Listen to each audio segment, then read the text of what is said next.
Guys ఈ వీడియోలో మనము ఒక student, I don't want to mention his name, ఎందుకు అని మెన్షన్ చేయట్లేదంటే there is reason for that. So మనం ఈ రోజు డిస్కస్ చేసుకోబోయే వీడియో అలాంటివి కాబట్టి సో ఇలా కూడా కొంతగా చేస్తా ఉన్నారు.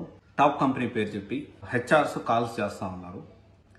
అండ్ ఇదొక టాపిక్. టాప్ కంపెనీలో హెచ్ఆర్ అని కాల్ చేసి బ్యాక్ డోర్ జాబ్ గురించి డిస్కస్ చేస్తున్నారు. ఇట్లాంటి నమ్మొచ్చా?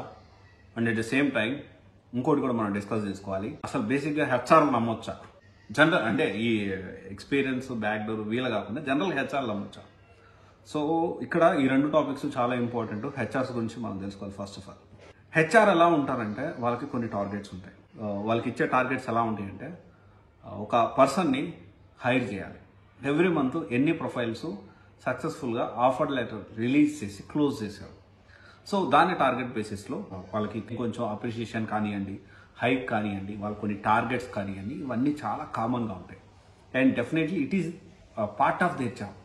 దాన్ని తప్పు పట్టడానికి లేదు. అండ్ ఇంకొక పాయింట్ కూడా, ఇంకోటి ఏంటి అంటే ప్యాకేజెస్ విషయంలో కూడా, ప్యాకేజ్ డిస్కషన్ విషయంలో కూడా ఓకే. ఈ జనరల్ ఏంటి అంటే వీళ్ళకి టార్గెట్స్ ఉంటాయి. సో వీళ్ళు ఏం చేస్తారంటే, ఏం కాదు నీ ప్రొఫైల్ ప్రాబ్లం ఉందా, ఏం కాదు ముందు ఇంటర్వ్యూ అటెండ్ అవ్వు, ఏం కాదు ముందు ఇంటర్వ్యూ అటెండ్ అవ్వు, లేకపోతే నాకు పిఎఫ్ ప్రాబ్లం ఉంది, ఏం కాదు ఏం వర్కౌట్ అవుతుంది, మీరు నేను మాట్లాడతాను ముందైతే ఇంటర్వ్యూ అటెండ్ అవ్వండి.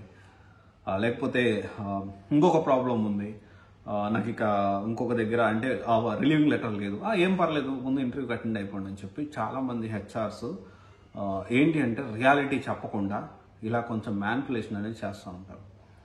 ఫర్ ద అంటే definitely it is part of their job. Maybe అయ్యి ఉండొచ్చు, మనం జాగ్రత్తగా ఉండడంలో తప్పలేదు కదా, అందుకని మీకు ఇన్ఫర్మేషన్ అనేది అప్డేట్ చేస్తున్నాను. అందరూ హెచ్ఆర్లు ఇలాగే ఉంటారు. కొంతమంది చాలా పొలైట్గా ఉంటారు, చాలా సపోర్టివ్గా ఉంటారు. ఒకరి జాబ్ ఎంత ఇంపార్టెంటో వాళ్ళకి తెలుసు, ఒకరికి జాబ్ ఎంత ఇంపార్టెంటో వాళ్ళకి తెలుసు కాబట్టి డెఫినెట్లీ దానికి తగ్గట్లే ఉండడం అనేది జరుగుతూ ఉంటుంది.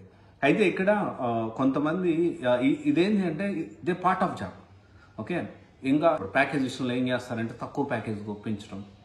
మనం ఎక్కువగా అంటే కొన్నిసార్లు చాలా వరకు ఏంటి అంటే మోస్ట్ ఆఫ్ ద క్యాండిడేట్స్ ప్యాకేజ్ని డిమాండ్ చేయడానికి కొంచెం ధైర్యం సరిపోదు. అరే నేను గట్టిగా ఎక్కువ ప్యాకేజ్ డిమాండ్ చేస్తే నాకు ఈ జాబ్ ఇయ్యరేమో. సరైన స్కిల్స్ మీ దగ్గర ఉంటే డెఫినెట్లీ మీరు అడగవచ్చు ప్యాకేజ్ గురించి, దానికి సమస్య కాదు. అందుకనే మీరు ఏంటి అంటే మార్కెట్ తెలుసుకోండి, దాన్ని బట్టి మీరు ఎంత ప్యాకేజ్ డిమాండ్ చేయండి.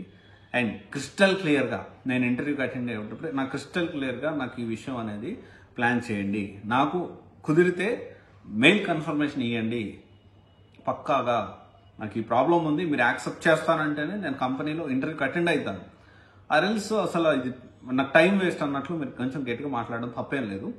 అండ్ ఇంకొకటి వచ్చేసి ఏంటి అంటే టాప్ కంపెనీ పేరు చెప్పాడు, నేను టాప్ కంపెనీలో హెచ్ఆర్ని, ముందు 10,000 కట్టండి, జాబ్ వచ్చిన తర్వాత 30% ఆఫ్ ద మంత్ శాలరీ ఇవ్వండి అని చెప్పి ఒక అడగడం జరిగింది అని చెప్పి ఒక స్టూడెంట్ నన్ను క్వశ్చన్ అడిగాడు.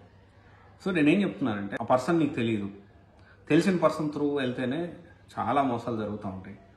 తెలియని పర్సన్ గురించి ఎవరో కాల్ చేశారు అని చెప్పి 10,000 కట్టామంటే వెనక్కి రావు. ఇట్ ఈస్ కైండ్ ఆఫ్ కొంచెం బోల్డ్గా చెప్పాలి అంటే సెక్స్ స్కాండల్ లాగా చాలా చూస్తున్నాం మనం. నేను కూడా చాలా చూస్తున్నాను యూట్యూబ్లో కానివ్వండి, ఈ వినయ్ కోయ ఛానల్స్, వేరే వేరే ఛానల్స్ అక్కడక్కడ నాకు కంటపడ్డాయి. సో ఏంటంటే కొంత కాల్ చేస్తాను, ఇట్లా నాకు 5,000 వేయండి, 1,000 వేయండి అని చెప్పి ఈ విధంగా ఎలాగ అయితే ఉంటుందో it is similar kind of scams ఇది కూడా. సో ఇలా అంటే నేను ఎందుకు దీని గురించి చెప్తున్నానంటే మీకు కొంచెం అర్థం అవ్వాలి, ఇది కూడా మీకు చాలా మంచిది కాదు. అండ్ దాని నుంచి చాలా మంది సఫర్ అయ్యే వాళ్ళు, టాప్ ఎంఎన్సీల కంపెనీలో పనిచేసే వాళ్ళు కూడా వాళ్ళు సఫర్ అయ్యే వాళ్ళు, ఇప్పటికీ సఫర్ అవుతున్న వాళ్ళు కూడా ఉన్నారు. అండ్ డెఫినెట్లీ ఇలాంటివి ట్రాప్లో మీరు పడద్దు. అండ్ ముందు 10,000 కట్టండి అంటే నీకు తెలిసిన మనిషి ద్వారా వెళ్తేనే ఈ రోజుల్లో నమ్మకం లేదు. సరే అది బ్యాక్ డోరో ఫ్రంట్ డోరో సెకండరీ విషయం. సో డెఫినెట్లీ మీ ఫోకస్ చేయాల్సింది ఏంటంటే స్కిల్ మీద, స్కిల్ ఏం నేర్చుకోవాలి, ఎలా అప్గ్రేడ్ చేసుకోవాలని మీరు ఫోకస్ చేయండి. అండ్ డెఫినెట్లీ రిలయబుల్ కాదు అని నేను అనుకుంటున్నాను. అండ్ ఒక స్టూడెంట్ అడిగిన క్వశ్చన్కి అయితే ఆన్సర్ తెలిసింది. And at the same time వేరే వాళ్ళు కూడా ఈ విషయం ఇట్లాంటి కాల్స్ వస్తే మాక్సిమం ఇగ్నోర్ చేయడానికి ప్రయత్నం చేయండి.